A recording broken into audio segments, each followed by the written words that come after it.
Hey guys, welcome back to my channel. I'm Allie, and in case you are new here, I am a former graphic designer, web designer, and now just a film photography, vintage camera enthusiast. I review cameras, talk about film, and share my photography. And today I'm actually going to be talking about the Leica IIIF, and this camera is actually I hate to say it, but probably one of the most frustrating cameras I've encountered. But I do want to get to what those frustrations are and explain them, because I think a lot of them are user error. And I think a lot of times those frustrations are the reason that people don't pick up these cameras. And I hate for you guys to miss out on a really nice camera. So I'm going to talk about the history like I always do with my reviews. I'll share you the specs of the camera, and I will then go over my experience and some of the photos that I've taken. So I hope you'll stick around for the entire video so that you can see my pictures, and there's a lot of information I want to share, so stick around.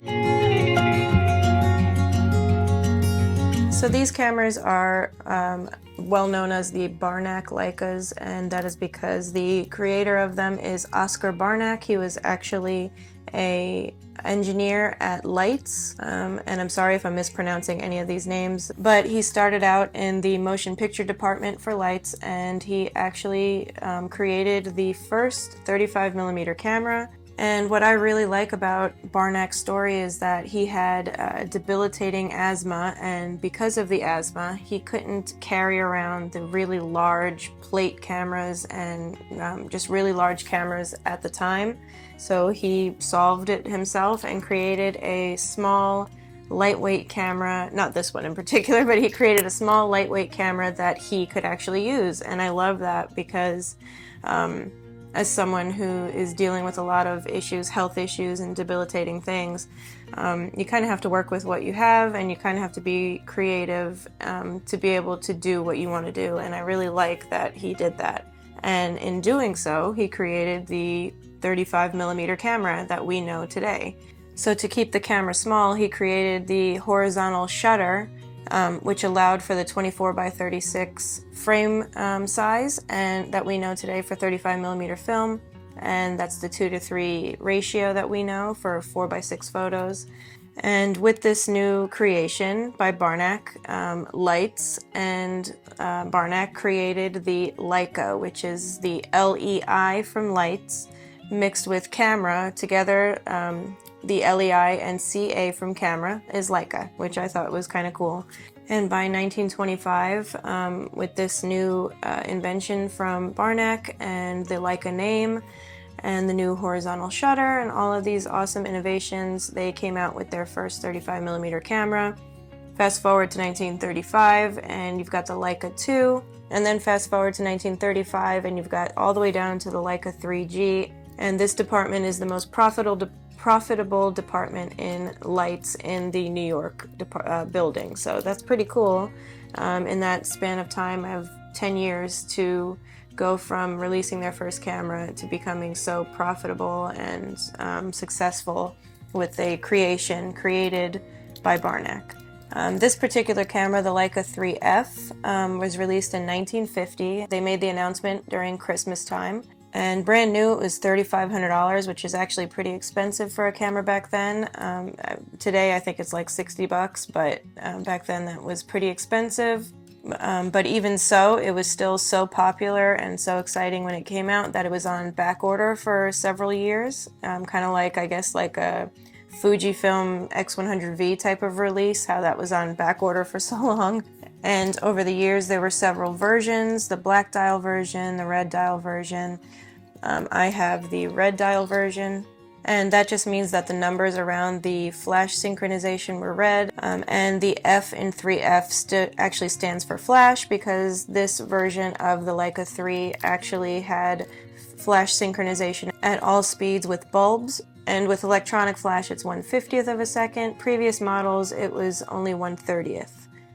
So this camera really took together all of the innovations that Barnack came up with and really showcased them. One of the advancements was the film indicator built right within the film advanced dial.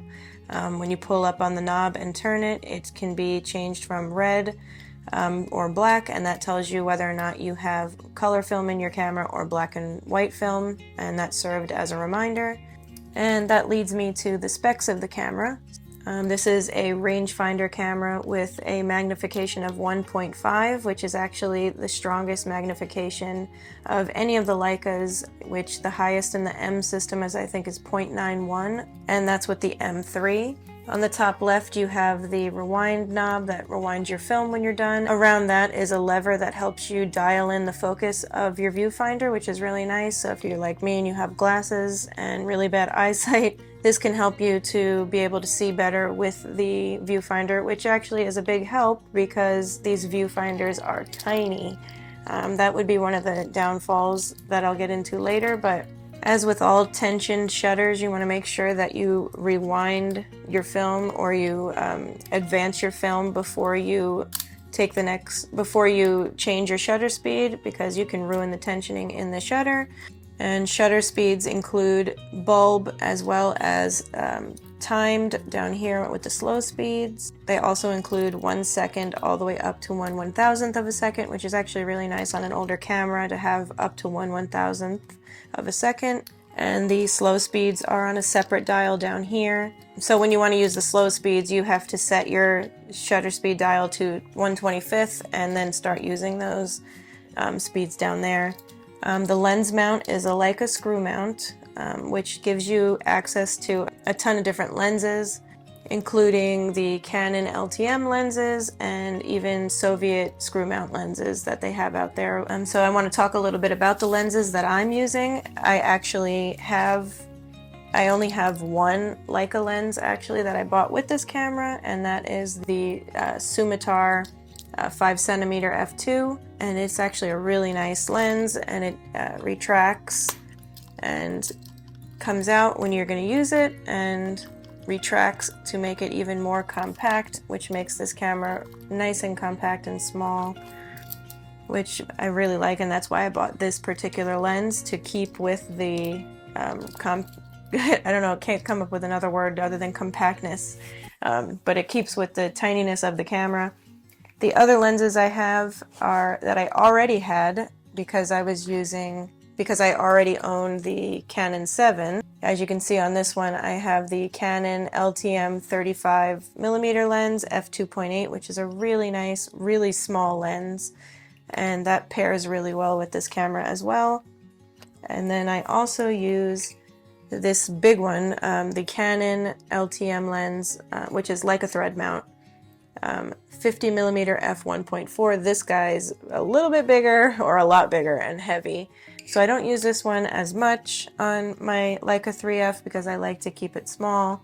What's great about these lenses is that you can use these adapters to then put them on your M-mount cameras. It's a really nice system. The only thing I would caution is that with these old Leica screw mount lenses, especially, it's really hard to find them without fungus and haze and scratches and things like that. Scratches you don't really have to worry about as much ruining your photos, but the fungus and haze I would warn that you kind of stay away from that.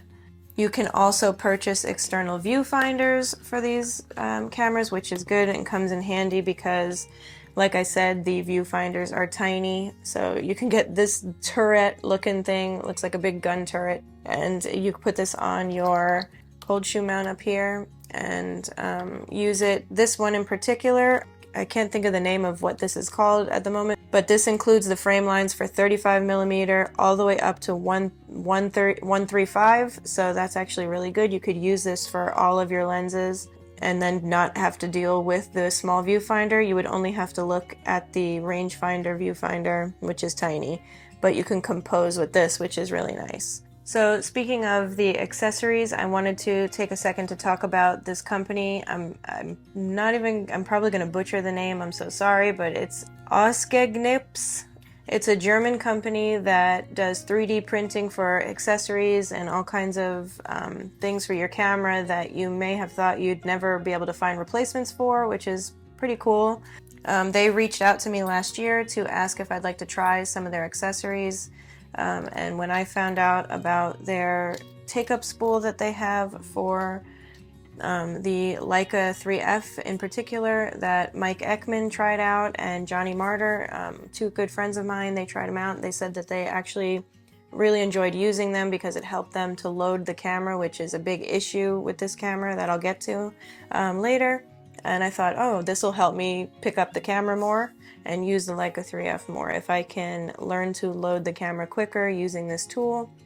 It is meant to be able to load the camera the way you would a Leica M6. With Mike Ekman and Johnny's experience, they actually really found that it was very helpful, and Johnny thought it was a game changer for him in terms of the film loading. But for me, it didn't quite work well for me. I didn't find it as beneficial as they did. I kind of still was running into issues loading, but I would advise, if that is an issue for you and you want to check out their website. There will be a link down in my description to check it out. But they also do other accessories like I have here on my Canon 7. This is to cover the meter on the Canon 7, which I really like because I don't want the meter to burn out. And also this grip that they created, and as you can see, they are 3D printed, so they're not the best looking accessories, but they get the job done. I like the grip, and I also have a grip for the Leica IIIF that you probably have noticed already.